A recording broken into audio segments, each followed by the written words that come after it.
During the last year of his life, when his health was failing and he was often bedridden, I visited my dad every day to read to him, usually at his request from his own writings. Making these recordings has brought back those days and reminded me of how much I enjoyed the rich diversity of his subjects and his clear, easy style of writing. People sometimes ask me about my father. What sort of person was he? What was his family background? These paragraphs, excerpted from the autobiographical notes with which he introduced his book, Letters of E.B. White, will give you some insight straight from the horse's mouth about his childhood years. If an unhappy childhood is indispensable for a writer, I am ill-equipped. I missed out on all that and was neither deprived nor unloved. It would be inaccurate, however, to say that my childhood was untroubled. The normal fears and worries of every child were in me developed to a high degree. Every day was an awesome prospect. I was uneasy about practically everything. The uncertainty of the future, the dark of the attic, the panoply and discipline of school, the transitoriness of life, the mystery of the church and of God, the frailty of the body, the sadness of afternoon, the shadow of sex, the distant challenge of love and marriage, the far-off problem of livelihood. I brooded about them all, lived with them day by day. Being the youngest in a large family, I was usually in a crowd, but often felt lonely and removed. I took to writing early to assuage my uneasiness and collect my thoughts, and I was a busy writer long before I went into long pants. Our big house at 101 Summit Avenue, Mount Vernon, New York, was my castle. From it, I emerged to do battle, and into it I retreated when I was frightened or in trouble. The house even had the appearance of a fortress, with its octagonal tower room for sighting the enemy, and its second-story porches for gun emplacements.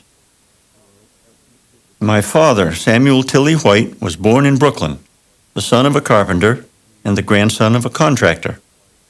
He was, all his life, a sober and abstemious man. My father, who always wrote his name Samuel, felt obliged to quit school at 13 and go to work. He found a job as bundle boy, wrapping packages, with a piano firm of Horace Waters and Company at 134 Fifth Avenue, Manhattan. Sam White not only wrapped bundles for his employer, he began pulling at his own bootstraps.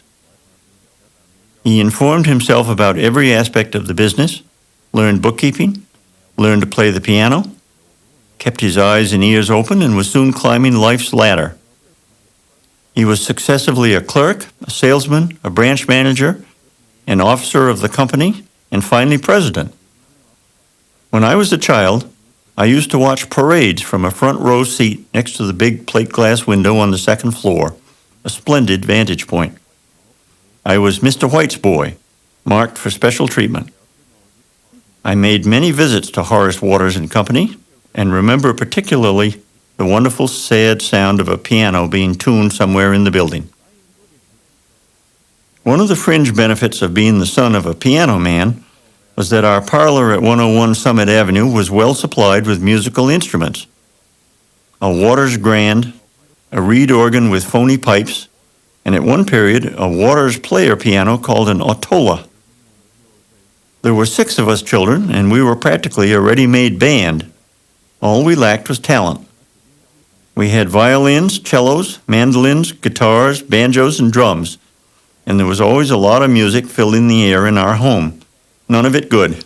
We sang, composed, harmonized, drummed, and some of us took lessons for brief spells in an attempt to raise the general tone of the commotion. My brother Stanley was a fiddler. I played the piano, picked at the mandolin, and at one point acquired a 3/4 size cello and took lessons. But I failed to develop musical curiosity, learned nothing about the works of the great, and was content to make a noise, whether ragtime or schmaltz or churney. Like my father, I liked the sound of music, but was too lazy to follow it to its source. In high school, I didn't care for athletics, being skinny and small, but I liked ice ponds and skating. And on winter afternoons and evenings, I would visit a pond, a 15-minute ride on a trolley car, and skate with a girl named Mildred Hess. Her eyes were blue and her ankles were strong. Together we must have covered hundreds of miles, sometimes leaving the pond proper and gliding into the woods on narrow fingers of ice. We didn't talk much, never embraced. We just skated for the ecstasy of skating, a magical glide. After one of these sessions, I would go home and play Liebestrom on the Autola, bathed in the splendor of perfect love and natural fatigue. This brief interlude on ice, in the days of my youth, had a dreamlike quality, a purity that has stayed with me all my life. And when, nowadays, I see a winter sky and feel the wind dropping with the sun and the naked trees against a reddening west, I remember what it was like to be in love before any of love's complexities or realities or disturbances had entered in to dilute its splendor and challenge its perfection.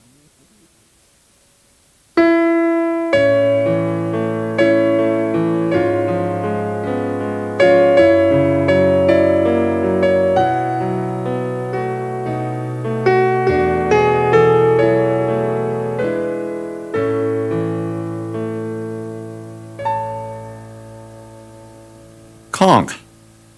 This poem has to do with time, a recurring theme running through E.B. White's work. Hold a baby to your ear as you would a shell. Sounds of centuries you hear, new centuries foretell. Who can break a baby's code, and which is the older? The listener or his small load, the held or the holder?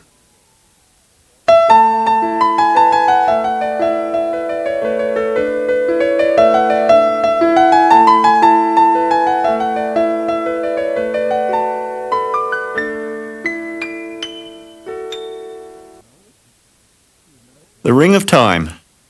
Of all the essays Dad wrote, I think this one is my favorite. Reading it instantly turns time back to my youth, when our family often visited Sarasota, Florida in the winter months. My mother had a sister living there, and we would rent a cottage on the beach, go to the Red Sox spring training games, and attend the Ringling Brothers Circus in its winter quarters. The essay is not about the circus, although that is its setting, but rather about time. Its mystery, its circularity. During that last year when I read so many of his works back to him, I suppose I did this piece 4 or 5 times, loving it more each time. The theme of parent and child changing places in time is one that Dad wrote about on several occasions. The Ring of Time. Fiddler Bayou, March 22, 1956. After the lions had returned to their cages, creeping angrily through the chutes, a little bunch of us drifted away and into an open doorway nearby, where we stood for a while in semi-darkness, watching a big brown circus horse go harumphing around the practice ring. His trainer was a woman of about 40, and the two of them, horse and woman, seemed caught up in one of those desultory treadmills of afternoon from which there is no apparent escape. The day was hot, and we kibitzers were grateful to be briefly out of the sun's glare. The long rein, or tape, by which the woman guided her charge counterclockwise in his dull career, formed the radius of their private circle, of which she was the revolving center. And she, too, stepped a tiny circumference of her own, in order to accommodate the horse and allow him his maximum scope. She had on a short-skirted costume and a conical straw hat. Her legs were bare, and she wore high heels, which probed deep into the loose tan bark and kept her ankles in a state of constant turmoil. The great size and meekness of the horse, the repetitious exercise, the heat of the afternoon, all exerted a hypnotic charm that invited boredom. We spectators were experiencing a languor we neither expected relief nor felt entitled to any. We had paid $1 to get into the grounds, to be sure, but we had got our dollar's worth a few minutes before, when the lion trainer's whiplash had got caught around the toe of one of the lions. What more did we want for $1?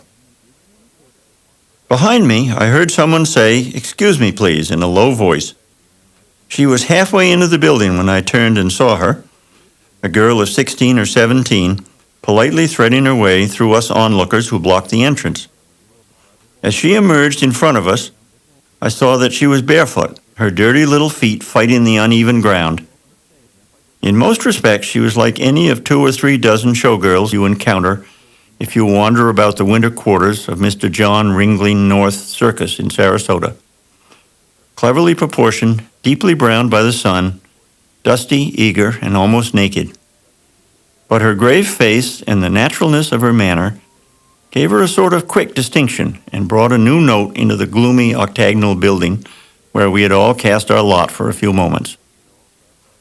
As soon as she had squeezed through the crowd, she spoke a word or two to the older woman, whom I took to be her mother, stepped to the ring, and waited while the horse coasted to a stop in front of her. She gave the animal a couple of affectionate swipes on his enormous neck, then swung herself aboard.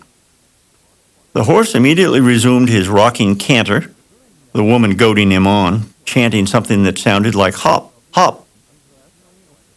In attempting to recapture this mild spectacle, I am merely acting as recording secretary for one of the oldest of societies, the society of those who, at one time or another, have surrendered without even a show of resistance to the bedazzlement of a circus rider. As a writing man or secretary, I have always felt charged with the safekeeping of all unexpected items of worldly or unworldly enchantment, as though I might be held personally responsible if even a small one were to be lost. But it is not easy to communicate anything of this nature. The circus comes as close to being the world in microcosm as anything I know. In a way, it puts all the rest of show business in the shade. Its magic is universal and complex. Out of its wild disorder comes order. From its rank smell rises a good aroma of courage and daring. Out of its preliminary shabbiness comes the final splendor. And buried in the familiar boasts of its advance agents lies the modesty of most of its people. For me, the circus is at its best before it has been put together. It is at its best at certain moments when it comes to a point, as through a burning glass, in the activity and destiny of a single performer out of so many. One ring is always bigger than 3. One rider, one aerialist is always greater than 6.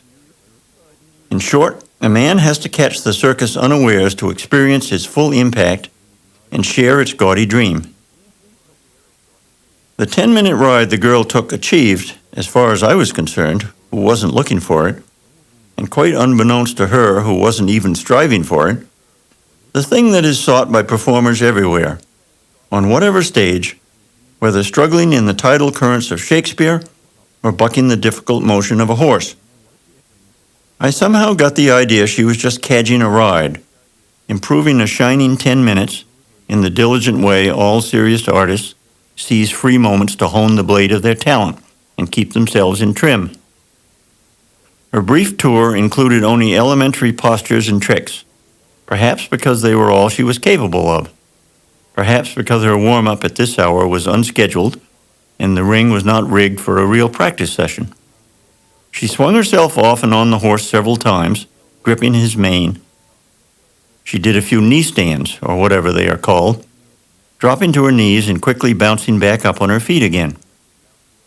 Most of the time, she simply rode in a standing position, well aft on the beast, her hands hanging easily at her sides, her head erect, her straw-colored ponytail lightly brushing her shoulders, the blood of exertion showing faintly through the tan of her skin. Twice she managed a one-foot stance, a sort of ballet pose with arms outstretched. At one point, the neck strap of her bathing suit broke, and she went twice around the ring in the classic attitude of a woman making minor repairs to a garment.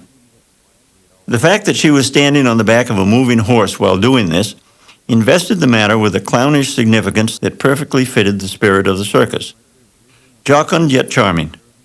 She just rolled the strap into a neat ball and stowed it inside her bodice, while the horse rocked and rolled beneath her in dutiful innocence. The bathing suit proved as self-reliant as its owner and stood up well enough without benefit of strap. The richness of the scene was in its plainness, its natural condition, of horse, of ring, of girl, even to the girl's bare feet that gripped the bare back of her proud and ridiculous mount. The enchantment grew not out of anything that happened or was performed, but out of something that seemed to go round and around and around with the girl, attending her, a steady gleam in the shape of a circle, a ring of ambition, of happiness, of youth, and the positive pleasures of equilibrium under difficulties. In a week or two, all would be changed, all or almost all lost. The girl would wear makeup, the horse would wear gold, the ring would be painted, the bark would be clean for the feet of the horse. The girl's feet would be clean for the slippers that she'd wear. All would be lost. As I watched with the others, our jaws adroop, our eyes alight, I became painfully conscious of the element of time. Everything in the hideous old building seemed to take the shape of a circle, conforming to the course of the horse. The rider's gaze, as she peered straight ahead, seemed to be circular, as though bent by force of circumstance. Then time itself began running in circles, and so the beginning was where the end was, and the two were the same. And one thing ran into the next, and time went round and around and got nowhere. The girl wasn't so young that she did not know the delicious satisfaction of having a perfectly behaved body and the fun of using it to do a trick most people can't do. But she was too young to know that time does not really move in a circle at all. I thought, she will never be as beautiful as this again, a thought that made me acutely unhappy. And in a flash my mind, which is too much of a busybody to suit me, had projected her 25 years ahead, and she was now in the center of the ring, on foot, wearing a conical hat and high-heeled shoes, the image of the older woman, holding the long rein, caught in the treadmill of an afternoon long in the future. She is at that enviable moment in life, I thought, when she believes she can go once around the ring, make one complete circuit, and at the end be exactly the same age as at the start. Everything in her movements, her expression, told you that for her the ring of time was perfectly formed, changeless, predictable, without beginning or end, like the ring in which she was traveling at this moment with the horse that wallowed under her. And then I slipped back into my trance, and time was circular again. Time, pausing quietly with the rest of us, so as not to disturb the balance of a performer. Her ride ended as casually as it had begun. The older woman stopped the horse, and the girl slid to the ground. As she walked towards us to leave, there was a quick, small burst of applause. She smiled broadly in surprise and pleasure. Then her face suddenly regained its gravity, and she disappeared through the door. It has been ambitious and plucky of me to attempt to describe what is indescribable, and I have failed, as I knew I would. But I have discharged my duty to my society, and besides, a writer, like an acrobat, must occasionally try a stunt that is too much for him. At any rate, it is worth reporting that long before the circus comes to town, its most notable performances have already been given. Under the bright lights of the finished show, a performer need only reflect the electric candle power that is directed upon him. But in the dark and dirty old training rings and in the makeshift cages, whatever light is generated, whatever excitement, whatever beauty, must come from original sources, from internal fires of professional hunger and delight, from the exuberance and gravity of youth. It is the difference between planetary light and the combustion of stars.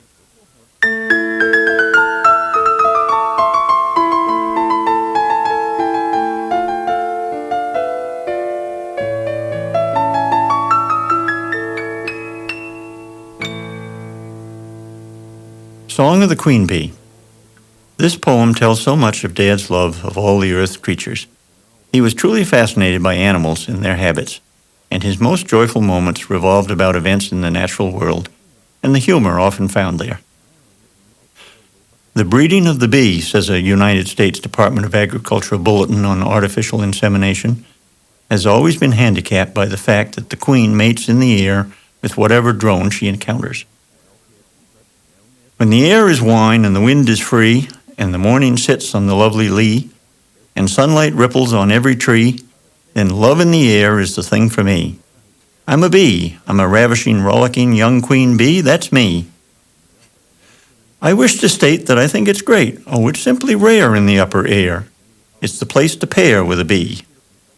Let old geneticists plot and plan. They're stuffy people to a man. Let gossips whisper behind their fan. Oh, she does? Buzz, buzz, buzz. My nuptial flight is sheer delight. I'm a giddy girl who likes to swirl, to fly and soar and fly some more. I'm a bee, and I wish to state that I'll always mate with whatever drone I encounter. There's a kind of wild and glad elation in the natural way of insemination. Who thinks that love is a handicap, is a fuddy-dud and a common sap? For I am a queen and I am a bee, I'm devil-may-care and I'm fancy-free. The test tube doesn't appeal to me, not me, I'm a bee. And I'm here to state that I'll always mate with whatever drone I encounter. Let mares and cows, by calculating, improve themselves with loveless mating. Let groundlings breed in the modern fashion. I'll stick to the air in the grand old passion. I may be small and I'm just a bee, but I won't have science improving me. Not me, I'm a bee. On a day that's fair with a wind that's free, any old drone is the lad for me. I have no flair for love modern. It's far too studied, far too stern. I'm just a bee. I'm wild, I'm free, that's me. I can't afford to be too choosy. In every queen there's a touch of floozy, and it's simply rare in the upper air, and I wish to state that I'll always mate with whatever drone I encounter. Man is a fool for the latest movement. He broods and broods on race improvement. What boots it to improve a bee if it means the end of ecstasy? He ought to be there on a day that's fair. Oh, it's simply rare for a bee. Man so wise he is growing foolish. Some of his schemes are downright ghoulish. He owns a bomb that'll end creation, and he wants to change the sex relation. He thinks that love is a handicap. He's a fuddy-dud, he's a simple sap. Man is a meddler, man's a boob. He looks for love in the depth of a tube. His restless mind is forever ranging. He thinks he's advancing as long as he's changing. He cracks the atom, he racks his skull. Man is meddlesome, man is dull. Man is busy instead of idle. Man is alarmingly suicidal. Me, I'm a bee. I am a bee and I simply love it. I am a bee and I'm darn glad of it. I am a bee, I know about love. You go upstairs, you go above. You do not pause to dine or sup. The sky won't wait, it's a long trip up. You rise, you soar, you take the blue. It's you and me, kid, me and you. It's everything, it's the nearest drone. It's never a thing that you find alone. I'm a bee, I'm free. If any old farmer can keep and hive me, then any old drone may catch and wive me. I'm sorry for creatures who cannot pair on a gorgeous day in the upper air. I'm sorry for cows who have to boast of affairs they've had by parcel post. I'm sorry for man with his plots and guile, his test tube manner, his test tube smile. I'll multiply and I'll increase, as I always have, by mere caprice. For I am a queen and I am a bee. I am devil-may-care and I'm fancy-free. Love in the air is the thing for me. Oh, it's simply rare in the beautiful air, and I wish to state that I'll always mate with whatever drone I encounter.